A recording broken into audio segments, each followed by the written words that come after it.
Bonjour et bienvenue sur The Max Rebo Collection pour les inédits de l'été.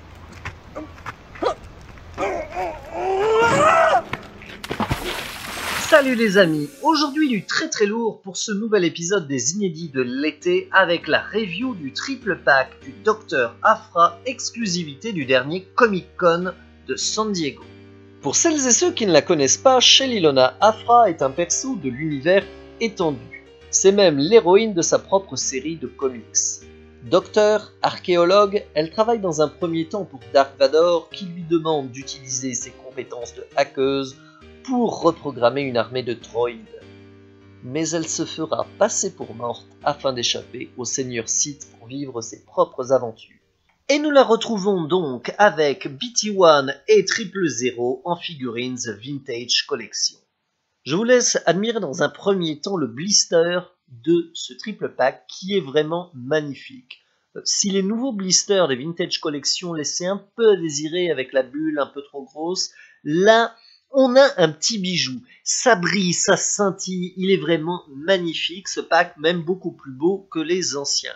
Et oui, car nous avons droit à une innovation. Le blister n'est pas fait du même carton que d'habitude, mais d'un papier presque qualité photo, bien brillant, du plus bel effet qui met particulièrement en valeur l'illustration que l'on trouve au dos du blister. Et vous l'aurez remarqué, on retrouve le logo The Vintage Collection. D'ailleurs, spécial dédicace à tous les membres du groupe Facebook. Passons maintenant à l'ouverture de ce set. Oui, je sais, c'est une hérésie. Et on commence par BT-1. Alors bien que je trouve cette figurine assez cool, en raison de tous ses accessoires, sachez, je l'ai lu sur Rebelscom, que cette figurine est un repaint de droïde Astromotech précédent. Bon, il a été quand même bien upgradé avec toutes ses armes. Oui, c'est vraiment un droïde sympathique. Alors comme vous le voyez, elle se détache, voilà, et vous retrouvez un Astromotech plus classique. Bon, je dois avouer que le travail de peinture est particulièrement réussi sur cette figurine. Et le fait qu'on puisse enlever à loisir les accessoires pour retrouver un Astromotech plus normal ou un BT-1, là je lui remets ses lance-missiles. Alors de l'autre côté, je ne sais pas si c'est un lance-flamme ou un fusil à pompe. Enfin, c'est un droïde surarmé. Assez cool. Faut pas le chercher, quoi. Ah, quoique non, c'est plutôt, j'ai l'impression, une mitrailleuse. Ouais. Et donc on remet les petites plaques. Voilà. Comme ça, on a l'impression que c'est sa tête qui s'ouvre pour sortir toutes ses armes. Il est vraiment coolissime. Bon alors, niveau fonctionnalité, on a des petites roulettes pour le faire avancer, la tête pivote, et vous pouvez aussi, si vous avez envie de torturer votre droïde, lui ôter tous ses pieds. J'ai d'ailleurs l'impression que c'est la Droid Factory qui a été recyclée ici pour servir de moule à cet Astromotech, qui n'ira plus très loin, mais qui conserve tout de même une puissance de feu impressionnante. Puisque tout droïde astromécano qui se respecte doit être accompagné d'un droïde de protocole, passons à 000. Là encore, si la figurine est plutôt réussie grâce à un super travail de peinture, il est à noter que c'est un repaint de la figurine C3PO de la gamme The Vintage Collection. Il est toutefois nettement moins sympathique que l'original car c'est aussi un droïde de torture. Mais passons à ses articulations. Il y a de la transition. Oui, ça se casse la figure. Bon, alors, nous pouvons bouger ses chevilles, il peut faire des pointes. Vous pouvez plier le genou, baisser la jambe, les écarter également. Les hanches sont articulées, il peut bouger du bassin. Vous pouvez également écarter les bras. Bon, la figurine est super articulée. Vous pouvez, même si le cœur vous en dit, lui ôter le visage. C'est un total repaint de la figurine de C3PO Vintage qui avait donc les mêmes fonctionnalités.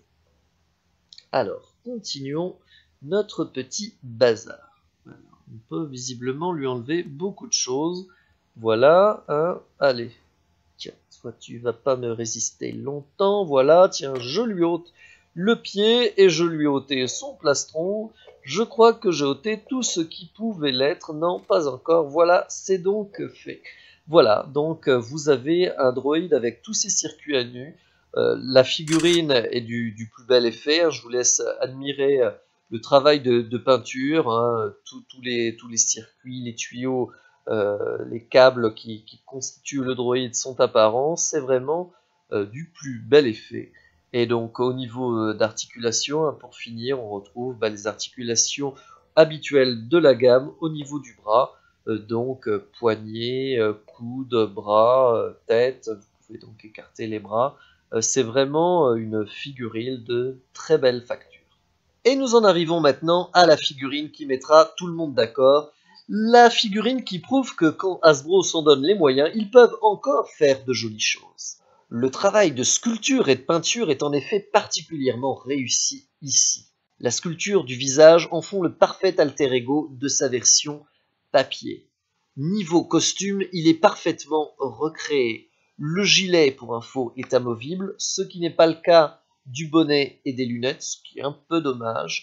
La figurine est aussi dotée d'une ceinture en plastique souple avec holster dans lequel on peut ranger l'arme. Sur son bras, vous remarquez ces circuits dont la peinture a été parfaitement réalisée.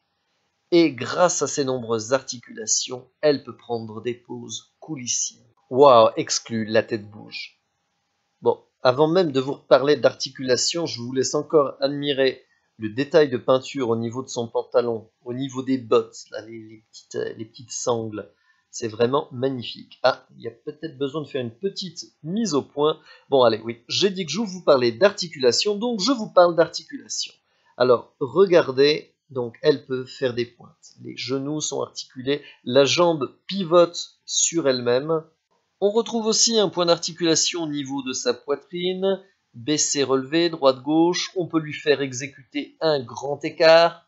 Afra n'est pas seulement archéologue, elle est aussi gymnaste.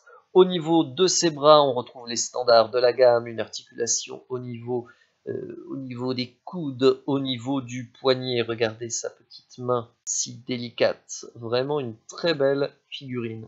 Les bras pivotent aussi, ils peuvent s'écarter. Et donc la tête est sur bille, donc elle se baisse, ce qui est assez limité en raison de ses cheveux. Et pour conclure, quoi de mieux que quelques photos de cette magnifique figurine. Et pour celles et ceux qui auront tenu jusqu'au bout, je vais vous révéler où j'ai acheté cette figurine. Je l'ai commandée sur le site Indemon Toys, très fiable, la figurine était hyper soignée, mais un chouïa cher, 64 livres. Oui, ça pique un peu. Mais bon, quand on aime, on ne trouve pas. Et justement, si vous aimez les figurines vintage collection, regardez cette autre vidéo sur la gamme. Allez, à bientôt!